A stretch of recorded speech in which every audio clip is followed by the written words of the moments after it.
രാവിലത്തെ ബ്രേക്ക്ഫാസ്റ്റ് നെയ്ച്ചോറ് ഉണ്ടാക്കിയാലോ? എല്ലാവരും വായ. ആദ്യം കുക്കർ ചൂടായതിന് ശേഷം അതിലേക്ക് കുറച്ച് സൺഫ്ലവർ ഓയിലും കുറച്ച് നെയ്യും ഇട്ടു. നെയ്യെല്ലാം ഒന്ന് മെൽറ്റായി വന്നതിന് ശേഷം അതിലേക്ക് ഗ്രാമ്പൂ, പട്ട, ഏലക്കായ് എല്ലാം ഇട്ടൊന്ന് പൊട്ടി വന്നതിന് ശേഷം 2 വലിയ സവാള എടുത്ത് ചെറുതായി അരിഞ്ഞ് നന്നായിട്ട് വഴറ്റിയാണ്. നന്നായിട്ട് വഴന്ന് വന്നതിന് ശേഷം 2 പച്ചമുളക് കീറിയിടണം. പിന്നെ ഒരല്പം ഇഞ്ചി വെളുത്തുള്ളി പേസ്റ്റും. പിന്നെ 3 കപ്പ് അരി എടുത്തിരിക്കുന്നത്.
ഒരു 2 വിസിലങ്ങ് വന്നോട്ടെ.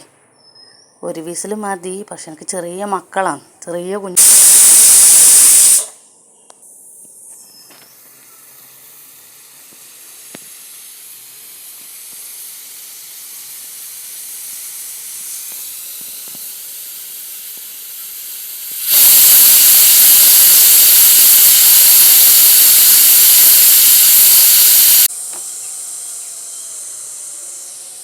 ശ്വാസം ഇങ്ങനെ ആക്കട്ടെ.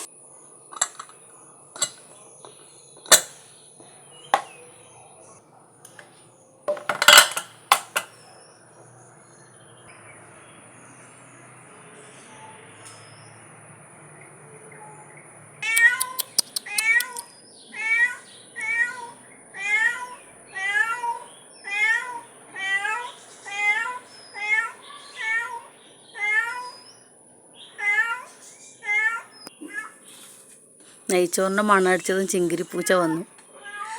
ഞാൻ ഫോണും പിടിച്ച് വരുന്നതാണ്ടത് ഓടിപ്പോയി.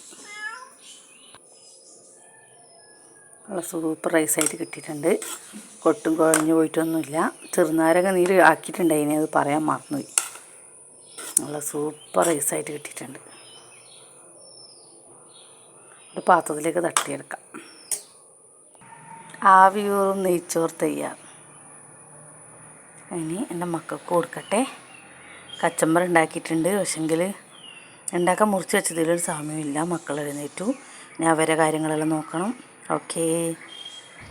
ചാനൽ ഇഷ്ടപ്പെട്ടാൽ ലൈക്ക് ആൻഡ് സപ്പോർട്ട്.